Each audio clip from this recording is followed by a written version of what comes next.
ओम शांति। आज सतगुरुवार सद्गुरु बाबार मीठा वरदान हला। बच्चे मर जीवा बाबा। मरजीवार अर्थ कोटा पुराना दुनिया ठारू संस्कार ठारू मरीजीवा। मरिबार अर्थ होचे निजको आत्मा निश्चित करेवा। आज बाबा मुरली रे जेमती प्रेरित करछन्ते निजको आत्मिक स्वरूप रे स्थित है कि अन्य मान को मध्य आत्मा स्वरूप रे देखो। आज डेट होचे 29 जनवरी 2026 रो मुरली। बाबा कहे मीठे बच्चे अपने स्वीट बाबा को याद करो तो तुम सतो प्रधान देवता बन जाओगे। सारा मदार याद की यात्रा पर है। जहाँ को मने पकेवा सेमितिकार बनी जाए। ताले बाबा केमती कर बाबा मीठा अटंते। काली बाबा कौन कहते सबुठ मीठा। इंग्लिश रो 3टा शब्द बाबा कहते कोटा मन अच्छे कमलेश भाई? स्वीट, स्वीटर और स्वीटेस्ट। अति मीठा बाबा जेमती मीठार पहाड़ अटंते। से बाबा को बहुत प्यार से तो मन पकेवा तले आत्मा सतो प्रधान देवता है परे। तले पढ़ाई रो पूरा मदार पूरा सार कोठी अच्छे याद रो यात्रा ऊपर। तले चेकिंग करछन्ते ना ना दिन सारा मो मीठा बाबा को केती की मन पकोचे। चेकिंग चलছে ना ना जयंती माता जी चलছে। प्रश्न है जैसे बाप की कशिश बच्चों को होती है वैसे किन बच्चों की कशिश सबको होगी। जेमती बाबार आकर्षण प्रत्येकों को होचे सेमती को पिलार आकर्षण समस्त को हवा। ब्रह्मा बाबा भी तो अट्रैक्ट करछन्ते ना आत्मा मान आकर्षण करछन्ते को कारण पवित्रता कारण। आम पिला मान को भीतर भी आकर्षण केतले बढ़िबो। तो बाबा ने कहा जो फूल बने हैं बाप समान अन्य आत्मा मान को आकर्षण करिया पाए आमे फूल हवा को पड़े। फूलर विशेषता कोटे फूल केमती कर देखी चंते ना फूल देखिया पे केमती सुंदर आउ ता भीतर कौन विशेषता अच्छे सुगंध दौचे से आउ आउ तो बाबा के लिए फूल बनेवा अर्थात गुणग्राही बनेवा। गुणर सुगंध आम भीतर आसवा दरकार। रूहानियत रो सुंदरता दरकार। आता सहित सरलता कोमलता रो गुण दरकार। निर्विकारिता पवित्रता दरकार। सुखदायी अवस्था जेमती कंटा दुख दौचे फूल सेमते सुख दौचे। तले सबु जाक विशेषता को जदि आमे धारण करिवा तले आत्मा अन्य आत्मा मान को आकर्षण करेगा। तो बाबा कहे जैसे छोटे बच्चे फूल होते हैं उन्हें विकारों का पता भी नहीं है वो सबको कशिश करते हैं ना। छोटो पिला माने फूल समान ही था से मान को विकार कौन जना का ना। तो छोटो पिला समस्त को आकर्षण करता। तो बाबा के ऐसे तुम बच्चे जब फूल अर्थात पवित्र बन जाओगे तो सबको कशिश होगी। जितना में पिला माने फूल हे जीव पवित्र बनी जीवा समस्त को आकर्षण करिबा। तुम्हारे में विकारों का कोई भी कांटा नहीं होना चाहिए। जदि मोर लक्ष्य अच्छी फूलर बगीचा को जीवापाई फूल बनियापाई बाबा कहले निजर चेकिंग कर मो भितर कौन सी विकार रूपक कंटा तो नाई। ओम शांति। रूहानी बच्चे जानते हो यह तो पुरुषोत्तम संगम युग है।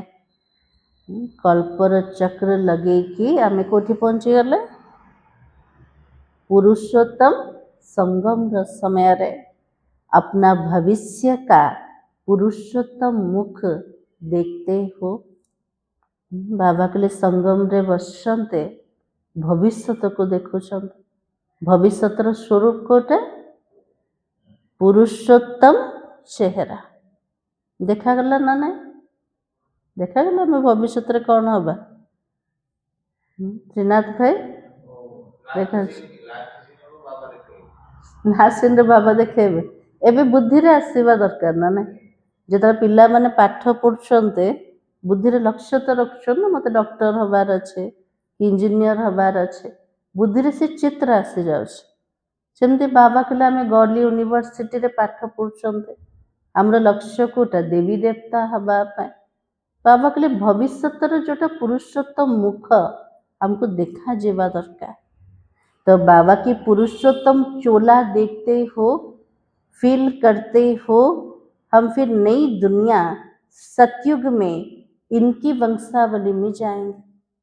बाबा के लिए हमें निजे अनुभव करछन्ते के बाबा जो नुआ दुनिया रो स्थापना करछन देवी देवता मानकर दुनिया से दुनिया रे मते को कूल को जीवार अच्छे लक्ष्मी नारायण कर कूल को जीवार अच्छे।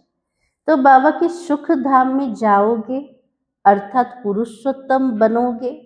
बैठे बैठे ये विचार आता है ना यदि गॉडली स्टूडेंट हे गले बसी बसी बुद्धि रे चिंतन चालुची ना ना मु कौन हेबी नन्नी माता जी लक्ष्मी नारायण समान हेबे। हाँ स्टूडेंट जो पढ़ते हैं जो दर्जा पढ़ते हैं वो जरूर बुद्धि में होगा ना मैं वरिष्ठ या फलाना बनूंगा।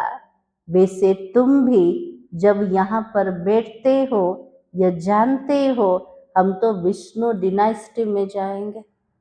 बाबा के लिए बसिले स्मृति आसी जाउछ बुद्धि रे चिंतन चालुचे मु को कूल को जेबे विष्णुकर कूल को जेबे केते ऊंचा लक्ष्य अटना ना। तो बाबा ने कहा विष्णु का दो रूप है लक्ष्मी नारायण देवी देवता। तुम्हारी बुद्धि अब अलौकिक है। पूर्वर बुद्धि केमती थिला लौकिक थिला बाबा को जानला पर अलौकिक हो गला। और कोई मनुष्यों की बुद्धि में यह बातें रमण नहीं करती होगी। अनेक मनुष्य माने अछन सेमान को बुद्धि रे आसीबो के आमे भविष्य तो नुआ दुनिया को जीवो कार बुद्धि रे आसीबो ने। तुम बच्चों की बुद्धि में सब बातें हैं। यह कॉमन सत्संग नहीं है। एटा सत्संग ना नहीं सत्संग बाबा के लिए सत्संग तो किंतु कॉमन सत्संग ना साधारण नुह। तो बाबा के यहाँ बैठे हो समझते हो सत बाबा जिसको शिव कहा जाता है उनके संग में बैठे हैं। जो परमात्मा शिव बाबा सत्य अटंते सत्य बाबार संग रे बसते तले सच्चा सत्संग कोटे कोटे बाबार संगटे। शिव बाबा ही तो रचयिता है वही रचना के आदि मध्य अंत को जानता भी है यह नॉलेज भी देता है। शिव बाबा होचंदी रचयिता रचनार आदि मध्य अंत को जानी चंते पिला मान को सेटा नॉलेज भी दौचंते। तो जैसे कि कल की बात सुनाते हैं ना कल स्वर्ग केबे थिला केबे थिला 5000 वर्ष पूर्व बाबा को लगुच कालिया का थिला ना ना बाबा समय स्थान तो परा अटंती ना तो बाबा के कल ही तो था स्वर्ग, यहाँ बैठे हो यह तो याद होगा ना। हम आए हैं, क्यों आए हैं? रेजुनेट होने के लिए, अर्थात यह शरीर बदलकर देवता शरीर लेने के लिए। ଏଠି ଆମେ ବାବା ପାଖକୁ ଆସିଛନ୍ତି ପୁରୁଣା ଶରୀରକୁ ଛାଡ଼ିକି ନୂଆ ଶରୀରକୁ ନେବା ପାଇଁ। ଆଉ ସେ ନୂଆ ଶରୀରଟା କେମିତିକାର ହେଇଥିବ? देवी देवता वाला।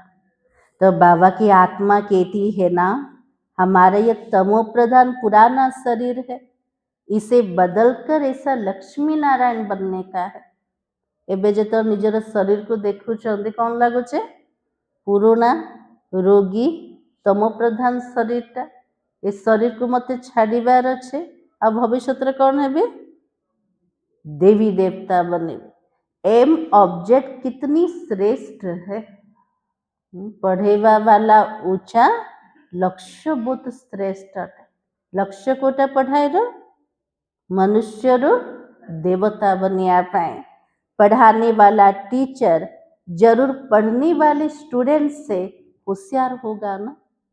जे पाठ पढ़ुचंदी शिक्षक और जे पढ़ुचंदी स्टूडेंट माने छात्र मान ताठारो टीचर ऊंचा तो होइथिबे ना, ऊंचा होइथिबे ना। ताले आम मान ठारू ऊंचा के बाबा। तो बाबा की पढ़ाता भी है, अच्छा कर्म भी सिखलाता है, तो जरूर ऊंच होगा ना।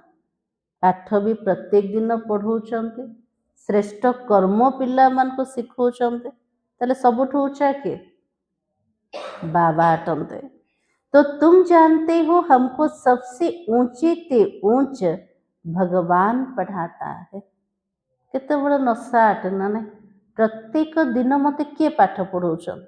किए पढ़ौछन्ते? मते ऊंचा ऊंचा भगवान पढ़ौछन्ते। भविष्य में हम सो देवता बनेंगे। हम जो पढ़ते जो भविष्य नई दुनिया के लिए है। एमतीकार पाठ कोठी अच्छे? एबे पढ़िले भविष्य पद मिलेबो नहीं। तो बाबा के और कोई को नई दुनिया का पता भी तो नहीं है ना। समस्ते जानुछन्ते एबे कली युग चली, तापरे सत्य युग दुनिया आसीबो, नुआ दुनिया आसीबो, ताको जणा अछि? जणा भी ना। तो तुम्हारी बुद्धि में अब आता है ये लक्ष्मी नारायण कौन थे? नई दुनिया के मालिक थे। तो जरूर फिर रिपीट होगा। तो बाबा समझाते तुमको पढ़ाकर मनुष्य से देवता बनाता हूँ। देवताओं में भी जरूर नंबरवार होंगे ना। देवी देवता तो बाबा बनौछन्ते, ता भितर भी समस्त गोटे समान रहे नंबरवार स्थित। तो बाबा की देवी राजधानी होती है। तुम्हारा सारा दिन यह ख्यालात चलता होगा, हम कौन है? हम कौन है? आत्मा है। दिन सारा चिंतन चालू मुआत्मा मुआत्मा मुआत्मा चालू ना ना चल भूल जाओ ना केतले। तो बाबा की हमारी आत्मा जो बहुत पतित थी, शुभ पावन बनने के लिए पावन बाबा को याद करती है। एबे महसूस सोचना नहीं मु आत्मा अटे, पतित बनी जाइथिले, एबे मते पुणी थरे पावन हबार अछि। केमते पवित्र हेबे? पवित्र बाबा को मन पकेले। याद का अर्थ भी समझना है। बाबार मुख्य सब्जेक्ट स्कूल रो कोटे याद अटे, किंतु याद को यथार्थ रूप रे बुझेबार अछि। आत्मा याद करती है, किसको याद करती है? आत्मा तो मने पकोचे, का मन पकोचे? एबे बाबा केमती कर? ज्योतिर्बिंदु। बाबार विशेषता कोटे? आजिर मूल्य अनुसार स्वीट बाबा को, अति मीठा बाबा अटंते ना। तो बाबा खुद कहते हैं बच्चे मुझे याद करने से तुम सतो प्रधान देवता बन जाओगे। बाबा सबुठो ऊंचा, बाबा परे देवी देवता मान। जेमिते बाबा से बाबा को मने पकेले आमे पिला मन केमते ही जेबा? देवी देवता बने जेबा। सारा मदार किसके ऊपर है? ये पढ़ाई रो सार कोठी रहला। बाबा ने कहा याद की यात्रा पर है। बाप जरूर पूछेगा ना, बच्चे कितना समय याद करते हो? ये तो से मोर पिता अटंते पचारिबे ना, केते समय पिला माने मते मन पकाउछ? लौकिक बापा माँ पचारुछन्ते? नहीं, पारलौकिक बापा माँ पचारुछन्ते। कौन पचारुछन्ते? दिन सारा पिला माने मते केतिकी मन पकाउछ? केतिकी कहबे? अधघंटाटे, 15 मिनिट, घंटाटे ना 4 घंटा? केते होछ बृंदारती पड़नी? कम समय होछे। यथार्थ रूपरे या तो कम समय एका होछ ना ना। एमती तो आम कहीदेवा 2 घंटा बसछे 3 घंटा बसछे, किंतु घंटाटे भितरु ता भितरु भी यथार्थ स्मृति कम आका थी। निज को आत्मस्वरूप रे स्थित करके एक बाबा ही मने रहो। तो इसलिए बाबा ने कहा याद करने में ही माया की लड़ाई होती है। ज्ञान सुनला बुद्धि एपट सेपट हो, किंतु बाबा को मन पकेला बेलू माया माया से तो युद्ध चलछ ना नहीं। तो बाबा की तुम खुद समझते हो ये यात्रा नहीं है, परंतु जैसे की लड़ाई है। हमें निजे भावुचंत एटा याद्र यात्रा नुह, किंतु माया से तो जमती लड़ाई चलछ। बाबा को मन पकाउचंते, तापर बुद्धि भ्रमित हो जाउची कोठे कोठे कोठे कर्म आड़े, कोठे संबंध आड़े, कोठे कथा आड़े, कोठे अतीत कथा आड़े। इसलिए बाबा ने कहा इसमें विघ्न बहुत पड़ता है। याद्र यात्रा रे विघ्न पड़ुचे। याद की यात्रा में रहने से माया विघ्न डालती है, अर्थात याद भुला देती है। बाबा को मने पकिया को चेष्टा करछन्ते, किंतु मायर काम कोठा ये तो विघ्न आका पकेब ना। तो बाबा की कहते भी है बाबा हमको आपकी याद में रहने में माया का तूफान बहुत लगता है। पिला ने लिखुचंती बाबा को चिट्ठी नले कहउचंती बाबा को, बाबा मन पकिया को चेष्टा करछे, किंतु मायार तूफान बहुत आसे मनसारे ना ने। तो बाबा की नंबर 1 तूफान कौन सा है? सबुठ नंबर 1 विघ्न तूफान कोटा कौन कहबे? काम विकार। काम विकार ठू भी मूल कोटा देह अभिमान का है। फिर है काम क्रोध लोभ मोह और अहंकार। बाबा के लिए मूल तूफान होचे देह बोली भाबीबा। देह भाबिले अन्य को देहर स्वरूप रे देखिले सब जगह विकार आसीगला। प्रथम विकार कोटा आछे? काम, तापरे क्रोध लोभ मोह और अहंकार। तो बाबा की आज काम का तूफान, कल क्रोध का तूफान, लोभ का तूफान आया। आज हमारी अवस्था अच्छी रही, कोई भी तूफान नहीं आया, चेकिंग। बाबा के लिए चेकिंग कर। आज मनसारे कामना आसिला, काम विकार प्रवेश हो गला, क्रोध आसीगला, लोभ आसीगला कि मोह आसिला, नहले बाबा प्रति मोर बुद्धि कौन पे गला, मनरे को प्रकार तूफान आसे। बाबा के लिए चेकिंग। आज दिन सारा मोर अवस्था को प्रकार थिला। तो बाबा की याद की यात्रा में सारा दिन रहे तो स्थिति कैसी होगी?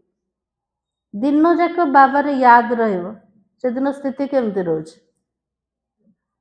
केमतिकार थिबो? हर्षित मुक्ता थिबो। तो बाबा की बड़ी खुशी तो होगी ना। ये तो सुख रस सागर बाबा प्रेम रस सागर अटन। जे बाबार निरंतर जदि स्मृति आत्मा को रोचे तार छवि कोटा देखा जीव खुशी वाला आंतरिक खुशी रहेगा। तो बाबा कही बाबा तो बहुत याद किया, याद में प्रेम के आंसू बहाते रहते हैं। केबे बाबार स्नेह रे आखिर अश्रु बाहरी ना ना मन पकेला बाहर छे कार कार बाहरी टे हाथ टेकले 2-3 जन कार बाहर नहीं। बाबा को बहुत भल पाएगा आ कि अच्छी दुनिया रे बाबा को मन पकेबे एमिति प्रेम सहित जे आखिर अश्रु बाहरी जो से अश्रु मध्य प्यार अश्रु खुशीर अश्रु जाक बाबा कहउछन ना से अश्रु सब बाबार दिल रे मोती ही जाउछ ना। तो बाबा कहते बाबा की याद में रहने से तुम मीठे बन जाओगे ना। बाबा जमते गुणर सागर बाबा को मन पकेले आत्मा बाप समान मीठा है जीवा। तुम बच्चे यह भी तो समझते हो हम माया से हार खाते खाते कहाँ तक आकर पहुंचे। कोठी थिला आत्मा आज कोठी पहुंचे गला किए पहुंचे देला आत्मा को एमते बाबा किए पहुंचे देला माया द्वारा हरि हरि विकार द्वारा हरि के आज आत्मा तमो प्रधान स्थिति रे पहुंची गला। बच्चे हिसाब तो निकालते हैं ना कल्प में कितने मास कितने दिन बुद्धि में आता है ना। जेतले बाबा समय ज्ञान दे देले पिला मन को बुद्धि रे चक्र लगोच कल्प रे केते मास केते दिन बाबा की बुद्धि में तो आता है ना। अगर कोई कहे लाखों वर्ष आयु है तो फिर कोई हिसाब थोड़ी कर सको। कल्पर आयुष्य जदि लक्ष लक्ष वर्ष ताले बुद्धि रे हिसाब आसीबो ना नहीं आसीबो नहीं।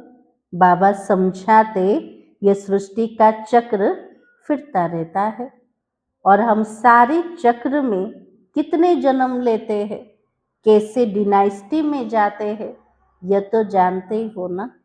ये सृष्टि चक्र घुरुची पुनरावृत्ति करुची ये चक्र भितरे मु आत्मा केते थर जन्म ने बुद्धि रे चालुची ना ना को प्रकार डिनाइस्टी रे साम्राज्य भितर आसছে ये तो जानते ही हो ना। ये बिल्कुल नई बातें है नई नॉलेज है नई दुनिया के लिए बाबार ज्ञान होची नुआ आटे नुआ कथा सब शुणुचंते ना कौन पे नुआ शुणुचंते नुआ दुनिया को जीवा पाए। नई दुनिया तो स्वर्ग को कहा जाता है और तुम कहेंगे हम अभी मनुष्य है देवता बन रहे हैं। देवता पद तो ऊंच है ना। तुम बच्चे जानते हो हम सबसे प्यारी नॉलेज ले रहे हैं सबुठु स्नेही ज्ञान कोटे एबे जोटा नौचंते हम। तो बाबा के हमको पढ़ाने वाला कौन है आउथरे बाबा मन पके दूचन बुद्धि कुआडे पळैथिला नहीं हमको किए पाठ पढ़ाउचंते तो बाबा के बिल्कुल न्यारा और विचित्र है। बाबा ई दुनिया ठारो न्यारा देह तो न्यारा र विचित्र बाबा अटन। बाबा कौन से शरीर का नहीं उनको ये साकार चित्र नहीं है वो तो निराकार है। तो ड्रामा में देखो कैसे अच्छा पाठ रखा हुआ है ना। सब तो भल पाठ कोटे कोटे बाबा सहित तो जो अभिनय कर संगम र पाठ अटे।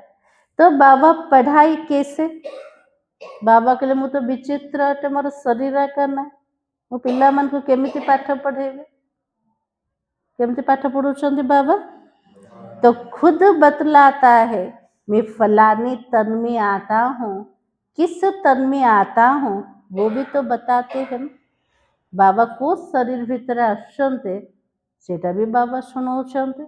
मनुष्य मुंझते क्या एक ही तन में आएगा मनुष्य माने संशय पड़ जाउचंते जनक शरीर के शिव बाबा आसबे कौन कहबा से मान को कौन कहबा आ शरीर चेंज हेबनी कल्प जो रिपीट हम बाबार आ कौन से शरीर चेंज हेबनी हेबनी ड्रामा फिक्स ना बाबा कहते गोटे थर फिल्म शूट हो गला आउ थे फिल्म देखले से एक्टर से दृश्य का सामना आसे तो बाबा आसवे गोटे शरीर फिक्स हो गला आ शरीर तो चेंज आका हेबनी। तो बाबा ने कहा क्या एक ही तन में आएगा परंतु ये तो ड्रामा है ना इसमें चेंज नहीं हो सकती है। यह बातें तुम ही सुनते हो और धारण करते हो और सुनाते हो कैसे हमको शिव बाबा पढ़ाता है। ये सब जाक ज्ञान कथा को आम शुणुचंते जीवन रे धारण करचंते अनेकों को धारणा करोचंते अन्य को शुणाउछन्ति हमको केमती बाबा पाठ पढ़ाउछन्ति। तो बाबा के हम फिर और आत्माओं को पढ़ती कौन है? पाठ पढ़ुछन्ति किंतु पढ़ुछि के आत्मा। आत्मा ही सीखती है और सिखलाती है। आत्मा ही सीखुछे, आत्मा ही सिखोछे। आत्मा मोस्ट वैल्यूएबल है। शरीर और आत्मा दीटा भितर मूल्यवान कोटा आत्मा आटे। आत्मा अविनाशी अमर है। सिर्फ शरीर खत्म होता है। बाबा के लिए शरीर नष्ट ही जीव किंतु शरीर को चलिया वाला आत्मा से तो अमर शक्ति अटे, अविनाशी अटे। हम आत्माएं अपने परम पिता परमात्मा से नॉलेज ले रही है। तो रचयिता और रचना के आदि मध्य अंत 84 जन्मों की नॉलेज ले रहे हो। को ज्ञान बाबा ठनौछन्ते रचयिता और रचना ज्ञान 84 जन्म आदि मध्य अंतर ज्ञान नौचन्ते। नॉलेज कौन लेता है? नॉलेज यदि बाबा दौचन्ते नौची के आत्मा। आत्मा तो अविनाशी है। तो मोह किसके साथ रहना चाहिए? आत्मा यदि अविनाशी आत्मार मोह कोठी रहबा दरकार? अविनाशी सहित ना। तो बाबा की मोह रखनी चाहिए अविनाशी चीज में, ना कि विनाशी चीज में। जो जिनस समाप्त हो नष्ट हो प्रति मोह रखिबा कि ना ताले के विनाश हबनी? आत्मा और बाबा। तो बाबा के इतना समय तुम विनाशी शरीर में मोह रखते आए हो। इतने समय 63 जन्म धरी की विनाशी देह से तो मोह रखिल मिलिला कौन? दुखा का मिलला। तो बाबा की अभी तो समझते हो ना, हम आत्मा है। शरीर के भान को छोड़ना है।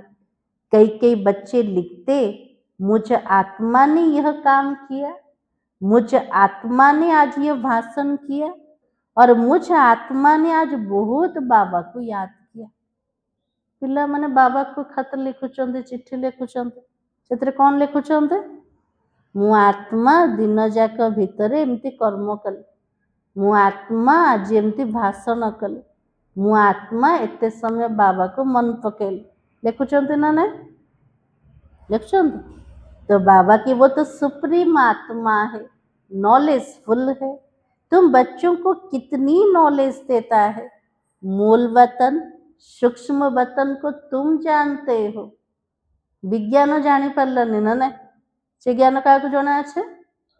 आम पिला मान से तो चंद्र पृष्ठ पर्यंत पहुँचले, सूर्य पर्यंत भी पहुँची पारना कि आमर बुद्धि कुआड़े पलाउछ। पंच तत्व ठारू पार छठा तत्व सातवा आसमान से परम धाम रे पहुँची जाए, सूक्ष्म वतन रे पहुँची गले। तो बाबा की मनुष्यों की बुद्धि में तो कुछ भी नहीं है। तो तुम्हारी बुद्धि में रचता कौन है? हमारे बुद्धि रे रचयिता किए? शिव बाबा अटंते।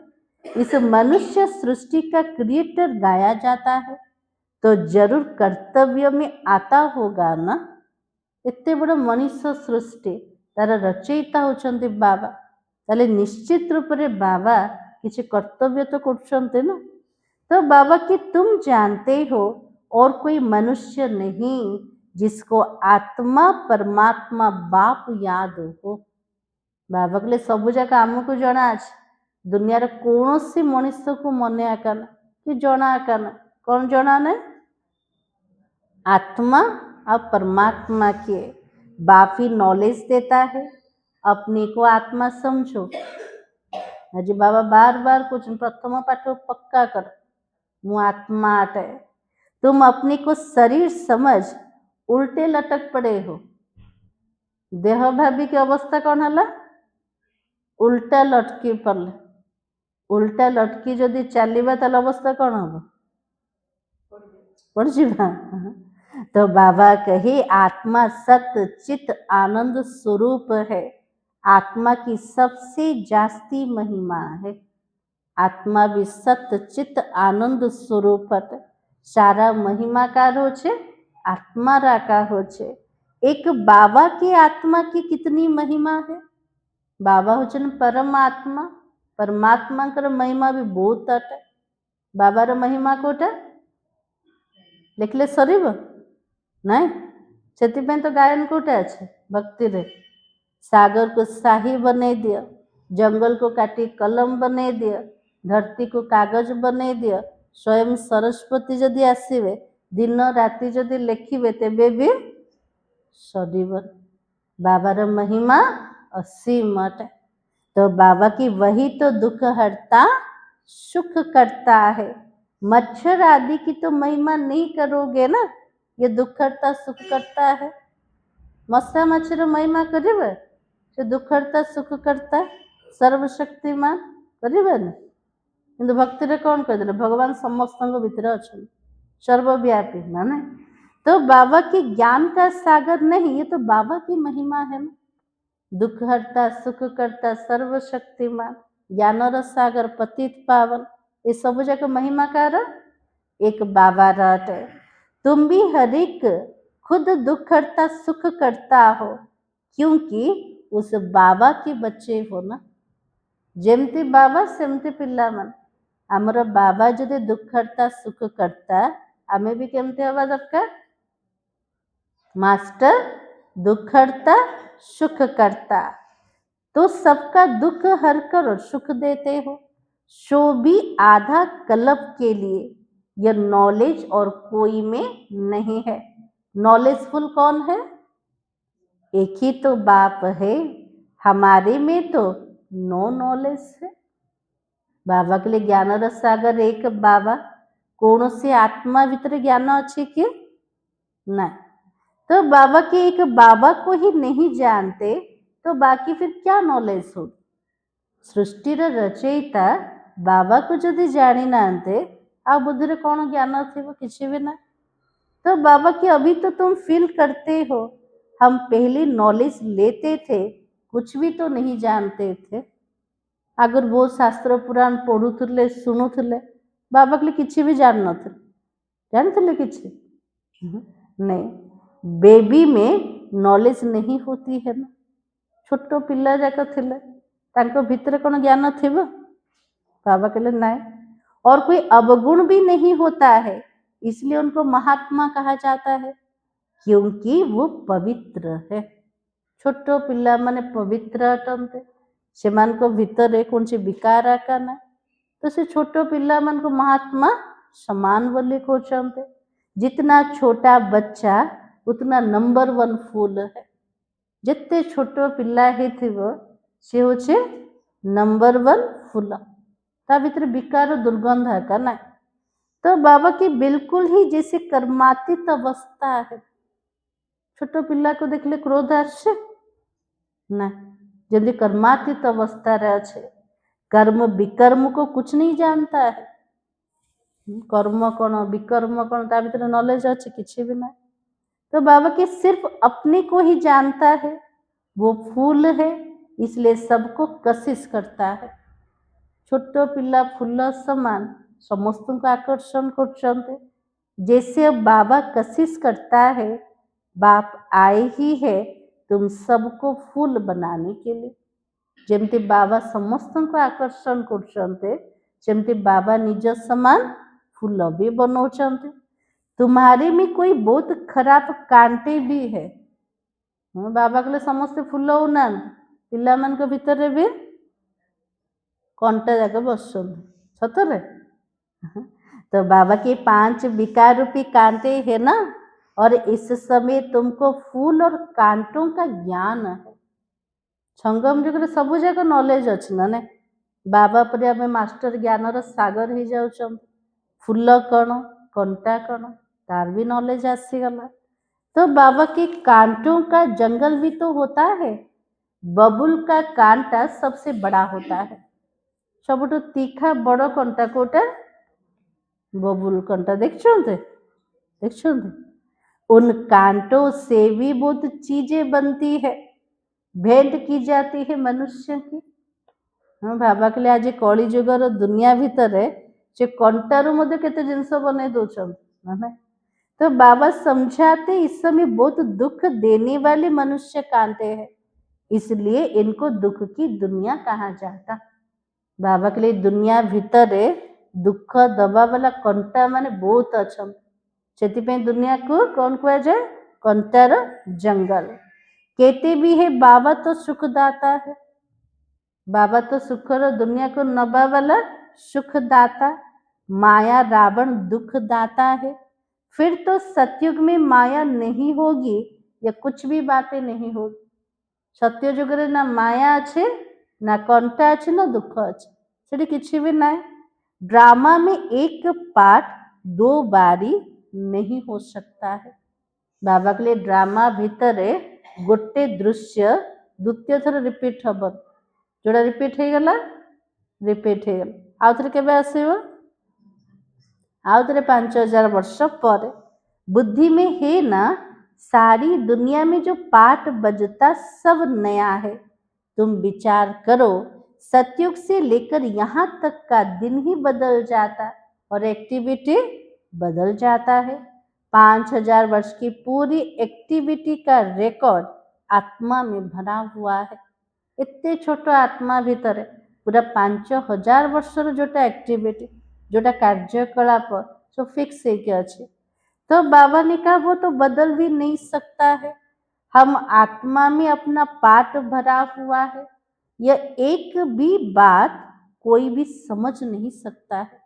प्रत्येक आत्मा भीतर निज निजर पाठ नोंधे के अच्छे।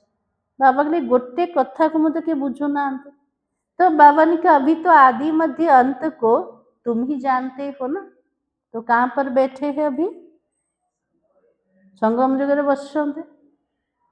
यह स्कूल है, बाबा के लिए कॉमन सत्संग भी नहीं, साधारण सत्संग नहीं, सच्चा सत्संग अटे, इटा स्कूल भी अटे। तो बाबा की स्कूल है, सृष्टि के आदि मध्य अंत को जानना, फिर बाबा को याद कर पवित्र बनने की पढ़ाई है। को पाठ पढ़ुछन्ते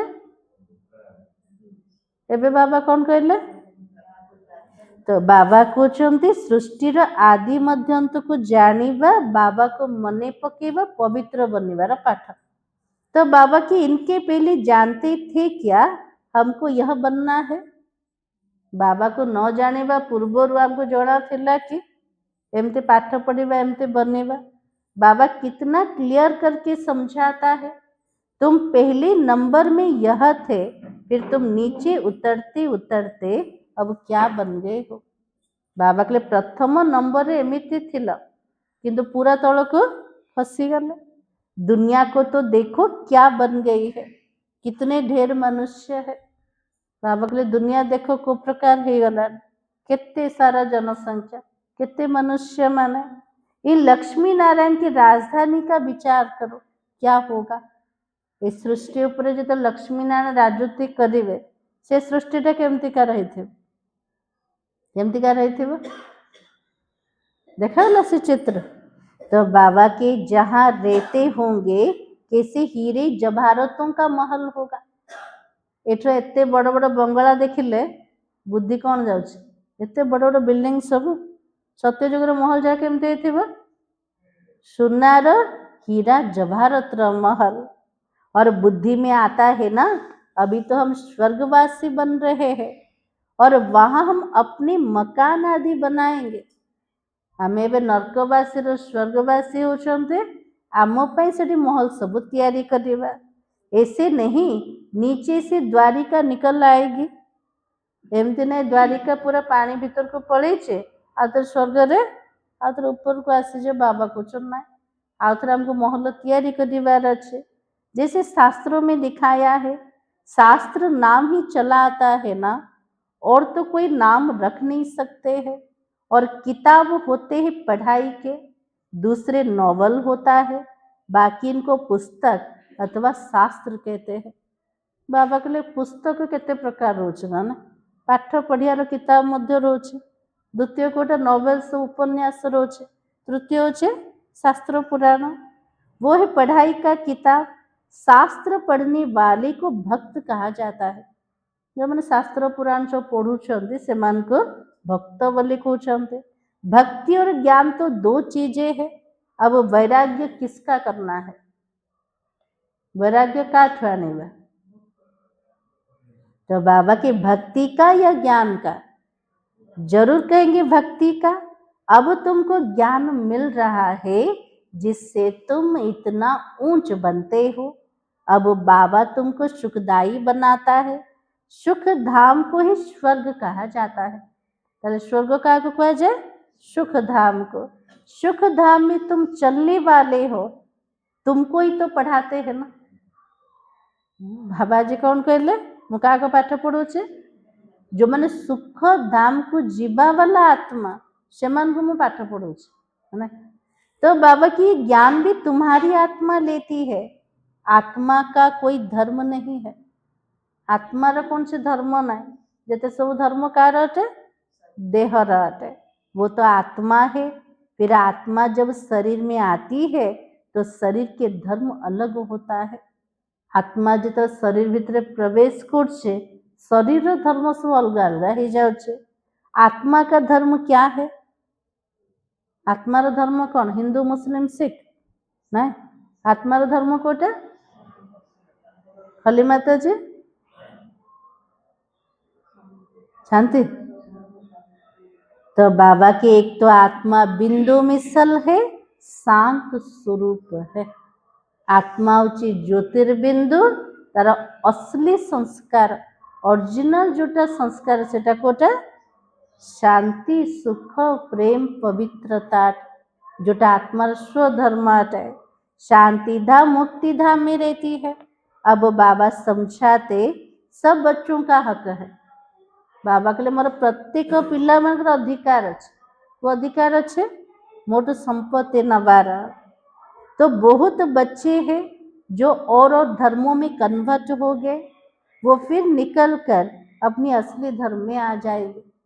बहुत आत्मा माने जो माने देवता धर्म रे थिले से माने अन्य धर्म को पलई छंती। बाबा कहले पुणी थरे निजर धर्म को आसी जीवे।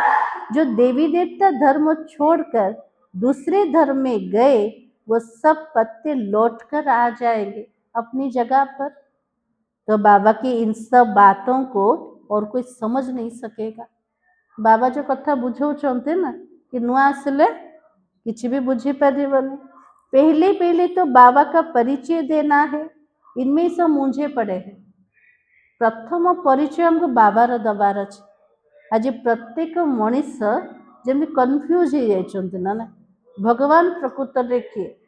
तो बाबा कहे तुम बच्चे तो जानते हो अभी हमको कौन पढ़ाता है? हमें पिला माने जानी छंते हमको किए पाठ पढ़ुछंते? किए पढ़ुछंते? दुनिया सारा भगवान को जाने ना किंतु आम नशार सहित कहते आमको किए पढ़ाते? भगवान पढ़ाते। तो बाबा पढ़ाता। श्री कृष्ण तो देहधारी है। इनको ब्रह्मा को दादा कहेंगे। सब भाई भाई है ना। शिव बाबा होते बाबा, ब्रह्मा भी दादा माने बड़ भाई आका। प्रत्येक आत्मार संबंध होचे भाई भाई रहते। फिर है मर्तव्य के ऊपर यह भाई का शरीर है, यह बहन का शरीर है। यह भी अब तुम जानते हो। आत्मा एक छोटा सा सितारा है। ये देह को चलने वाला आत्मा कितने बड़ा छोटो ताराटा। इतनी सब नॉलेज किसमें है? सारा ज्ञान का भीतर है छोटे सितारे में। सितारा शरीर के सिवाय बात भी नहीं कर सकता है। खाली आत्मा थी वो देह न थी वो कथबार्ता हम ना। तो सितारे को पाठ बजाने के लिए अंग भी तो चाहिए ना। बाबा के लिए आत्मा हो एक्टर तो अभिनय करने वस्त्र भी दरकार। तो बाबा ने कहा सितारों की दुनिया अलग है। फिर यहाँ आकर आत्मा शरीर धारण करती है। तारा मानकर दुनिया कोटा थिला परम धाम थिला। ये रंगमंच को जो आत्मा आसुचे शरीर रूपक वस्त्र पिंधुचे। तो बाबा की वो तो आत्माओं का घर है। आत्मा छोटी बिंदी है और शरीर तो बड़ी चीज है ना। आत्मा तुलना शरीर तो बहुत बड़ा है। तो बाबा की उनको कितना याद करते हो? मन पकुचंद का को देहटा हाँ। तो बाबा ने कहा अभी तुमको याद किसको करना है? परमपिता परमात्मा को। यही सत्य है। जबकि आत्मा और परमात्मा का मेला भी होता है। गायन भी तो है ना, आत्मा और परमात्मा अलग रहे बहुकाल। हम बाबा से अलग हुए हैं। हमें बाबा ठार अलग है कि केते वर्ष हो गला? बहुत वर्ष हो गला, पूरा 5000 वर्ष। तो बाबा की याद आता है कितना समय अलग हुए? पिला मान को मन पड़ुछि केते समय हमें बाबा तो अलग है कि अछंत ना ना। से आतुरता आछि बाबा से तो केते जल्दी मिसिबे, मिसी तो गले घर को केमती जीवे ना ना। तो बाबा जो कलप सुनाते आए वही आकर सुनाते, इसमें जरा भी फर्क नहीं हो सकता है। प्रत्येक कल्परे बाबा जहाँ शुणाउछन्ते सबुबले ताहा ही सुनेबे, एतरे टिके भी एपट सेपट हे परिबन।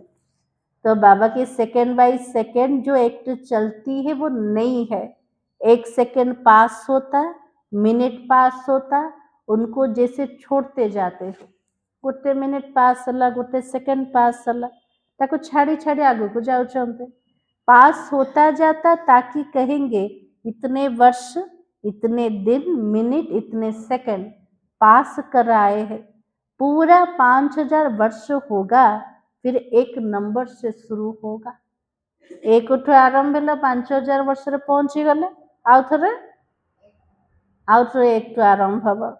एक्यूरेट हिसाब है ना, मिनट सेकंड सब नोट करते हो।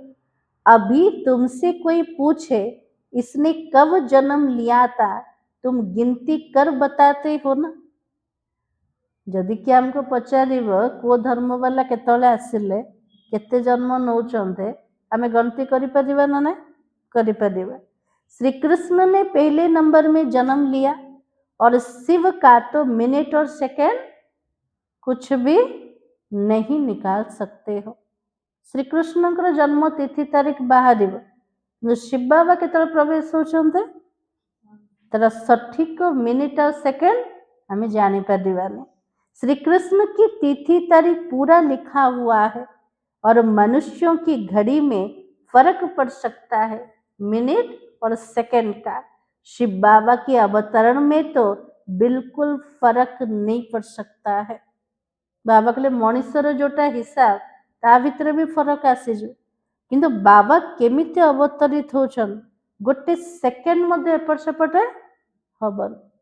तो बाबा ने का पता भी नहीं पड़ता कि कब आया, से बिंदुटा केतले आसिला जना भी पड़ुनी, गोटे सेकंड रे जाउछ ना ना। तो बाबा के ऐसे भी नहीं साक्षात्कार हुआ तब आया, एमिति मध्य नाय जे आगुरु बाबा साक्षात्कार करेले तापर आसिले। तो बाबा की नहीं अंदाज से कह देते हैं, बाकी ऐसे नहीं उस समय प्रवेश हुआ।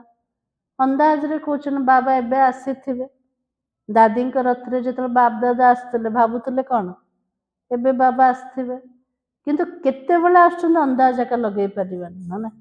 तो बाबा के साक्षात्कार हुआ, हम फलाने बनेंगे। बाबा के लिए साक्षात्कार है परिबे, मो भविष्य रे कौन हेबे, किंतु बाबा केतले आसीबे, को मुहूर्त रे आसीबे, को सेकंड रे आसीबे, तार साक्षात्कार हे परिबानी। अच्छा, मीठे मीठे सिकलते बच्चों प्रति माता पिता बाप दादा का याद प्यार और गुड मॉर्निंग। रूहानी बाप के रूहानी बच्चों को नमस्ते। हम रूहानी बच्चों की रूहानी बाप दादा को याद प्यार और नमस्ते। धारणा के लिए मुख्य साथ आज बाबा कौन कहले कमलेश भाई?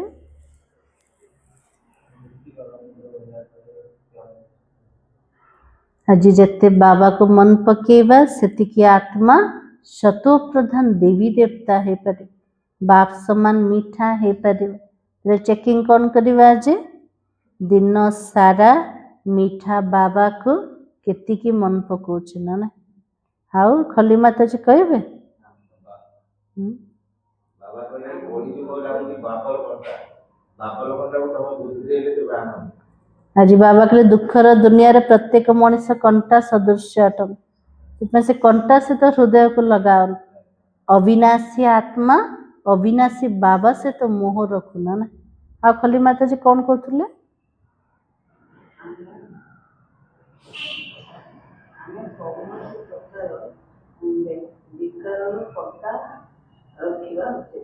आज बाबा के लिए आसी फूल हवापाई निज भितर कौन सी विकार रूपक कंटा रखा सब बाहर करद केमती जीव सब बाबा को मन पकेले सब जीव आ भाग्य माता जी कहे आज बाबा पूरा मूल्य आत्मार पाठ को पढ़े दीछन ना ना देहर किसी मूल्य आका ना प्रत्येक जन्म देह को चेंज कले मूल्यवान हो आत्मा काट मूल्य रोचे आत्मार अजर अमर अविनाशी किए आत्मा काट। अच्छा बाबा ने कहा हाँ बाबा के कॉमन सत्संग ना यहाँ मोर स्कूल अटे ये किए पाठ पढ़ाऊन स्वयं परमात्मा पाठ पढ़ाऊन लक्ष्य मध्य बहुत ऊंचा तो बुद्धि रे विचार चलवा दरकार मु कौन पे पाठ पढ़ुचे मोर लक्ष्य कोटा अटे मत किए पाठ पढ़ाऊन जिते लक्ष्य को रखा से आम बुद्धि रे नशा भी चढ़ ना होगा मुरली रिवाइज सतचित आनंद स्वरूप आत्मा आउ आज बाबा के सबुठ बड़ तूफान आसे देह अभिमान तापरे काम क्रोध लोभ मोह अहंकार आसी जाउछ ज्ञान रे केबे विघ्न पड़ुनी बाबार याद रे विघ्न पड़ुछ माने बाबा को मन पकेले केते सारा चिंतन बुद्धि रे आसी जाउछ बाबा हटी जाउछ ना बार बार बाबा को कहया को पड़छे पिला ने मते टिके मन पकोना आज बाबा कहले ना पिला ने मते केति मन पकोछ दिन जाका भीतर बहुत भूल आका किसी भी मन पकु ना बाबा सतरे ना मन पकई तो आत्मा कर्मातीत अवस्था पहुंच जाता कहीं से अवस्था तार अर्थ बाबा को टिके भी मन पकु ना से बाबा को बार बार कहया को पड़छे बच्चे मुझे याद करो तो चेष्टा करवा आज समय भी तो ना ना एक बाबा को मन पकया पाए तो बाबा ने कहा सुख धाम में चलने के लिए सुखदायी बनना है सबके दुख हरकर सुख देना है और कभी भी दुखदायी कांटा नहीं बनना है बाबा के लिए सुख धाम को जीवा पाए पिला माने सुखदायी हो समस्त दुख को हरण कर समस्त को सुख दियो केबे का को दुखदायी कंटा लगाओ ना तार अर्थ हो दुख दबा रखना दुख देले रिटर्न रे कौन मिलिबो दुखा का मिलिबो ना से चेष्टा करबा मो द्वारा कौन सी आत्मा दुखी न हो सेकेंड पॉइंट होचे इस विनाशी शरीर में आत्मा ही मोस्ट वैल्यूबल है वही अमर अविनाशी है इसलिए अविनाशी चीज से प्यार रखना है देह का भान मिटा देना है बाबा के लिए विनाशी देह भीतर आत्मा होची सबुठु मूल्यवान अटे आत्मा होची अमर अविनाशी अटे अविनाशी जिनस सहित स्नेह रखा दरकार देहर अभिमान को पूरा समाप्त कर दवा आजर वरदान होचे अपने अनादि आदि स्वरूप की स्मृति से निर्बंधन बनने और बनाने वाले मर जीवा भव आज बाबा सकाल सकाल पिला मान को कौन कहले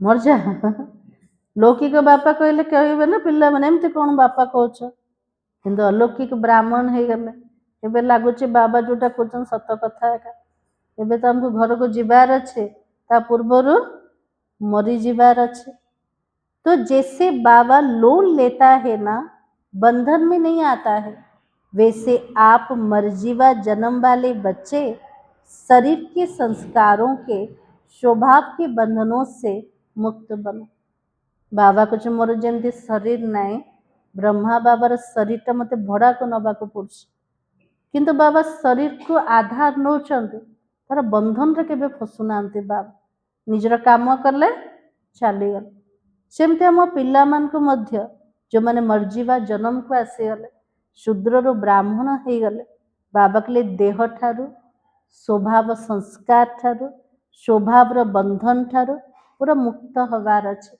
जब चाहो जैसे चाहो वैसे संस्कार अपना बना लो। जितेबाला चाहिबा जो प्रकार चाहिबा निजर संस्कार को सेमते बनईदबा। जैसे बाबा निर्बंधन है वैसे निर्बंधन बनो। जेमती बाबा निर्बंधन सेमती आमे पिला माने भी निर्बंधन हवा। मूल वतन की स्थिति में स्थित होकर फिर नीचे आओ। परम धाम रो तल को आसिल फर्स्ट अभ्यास करबा को समय रे अमृत बेला मु आत्मा बाबा सहित थिली परम धाम रो ए सृष्टि चक्र भीतर आसुच ए शरीर भीतर प्रवेश कले मोर काम होचे दिव्य कर्तव्य करवा। तो बाबा की अपनी अनादि आदि स्वरूप की स्मृति में रहो। अवतरित हुई आत्मा समझकर कर्म करो तो और भी आपको फॉलो करेंगे। निजर अनादि आदि स्वरूप स्मृति रे रहिबा मु आत्मा परम धाम रो अवतरित हेचे ए धरा पृष्ठ को केमिति कर्म करवा दरकार से स्मृति रे रहिबा जदि कर्म श्रेष्ठा का हब। जदि सेमती स्वरूप रे रहउचंते हमको अनेक आत्मा अनुसरण करेंगे। ताले आज बाबा हमको प्रेरित करछंती कोथि पय जेमिति बाबा लोन नौचंती शरीर कौनसी बंधन रे फसु नांते सेमती मु आत्मार ओरिजिनल घर होचे परम धाम घराट से घर मु आत्मा अवतरित हेचे ए धरा पृष्ठ को ए प्रकार जदि स्मृति रे रहिबा ताले आत्मा सहज रे मरि जीव कोठो शरीर ठारू स्वभाव संस्कार ठारू बुद्धि रे पूरा भूली जीवा माने। आज स्लोगान होचे याद की वृत्ति से वायुमंडल को पावरफुल बनाना यह मनसा सेवा है। वृत्ति द्वारा वायुमंडल तैयारी होचे माने सबुठु ऊंचा श्रेष्ठ वृत्ति कोटाटे बाबा को मन पके बाबा रे याद रो वृत्ति द्वारा वायुमंडल को जो आत्मा शक्तिशाली बनौचंते सेटा होची प्रकृत मनसा सेवा। ताले कौन करिवार अछि हमको जोठी अछंते जो स्थिति रे अछंते मते बाबा को मन पकेवार अछि। हमर चारिपटर वायुमंडल शक्तिशाली बनी जे। आज सोमान होचे मैं मर जीवा ब्राह्मण हूँ। अव्यक्ति सारा इस अव्यक्ति मास में बंधन मुक्त रह जीवन मुक्त स्थिति का अनुभव करो।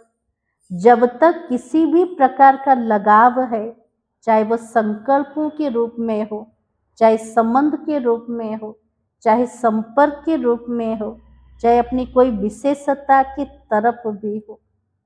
हाजी बाबा कौन कौन सी प्रकार लगाव जमते न रहो संकल्प रूप रे संबंध रूप रे संपर्क रूप रे निज भितर कौन सी विशेषता गुण आड़े भी लगाव प्रयोग हबन तो बाबा की कोई भी लगाव बंधन युक्त कर देगा। यदि कौन सी भी बुद्धि लागत अच्छे लगाव अच्छे सेटा आत्मा को बांधी दब तो बाबा की वो लगाव अशरीरी बनने नहीं देगा। कौन सी लगाव आत्मा को अशरीरी बनने को दबने वो विश्व कल्याणकारी भी बना नहीं सकेगा। इसलिए पहले स्वयं लगाव मुक्त बनो तब विश्व को मुक्ति जीवन मुक्ति का वर्षा दिला सकोगे। बाबा के लिए बंधन रू मुक्त ही नांते लगाव रू मुक्त ही नांते से आत्मा विश्व कल्याणी है परिव तो से बाबा को जो प्रथम लगाव रू मुक्त हुआ तेबे विश्व को मुक्ति और जीवन मुक्तिर संपत्ति दे पारे।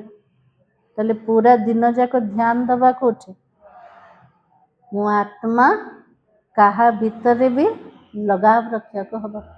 आत्मार लगाव कोठी अच्छे बाबा के संकल्प रूप रे भी संबंध रूप रे भी स्वभाव संस्कार रूप रे भी और विशेषता गुण रूप रे भी बाबा के कोठी भी लगाव रखने। मुरली सार थिला अपने स्वीट बाबा को याद करो तो तुम शतो प्रधान देवता बन जाओगे। सारा मदार याद की यात्रा पर है। ओम शांति।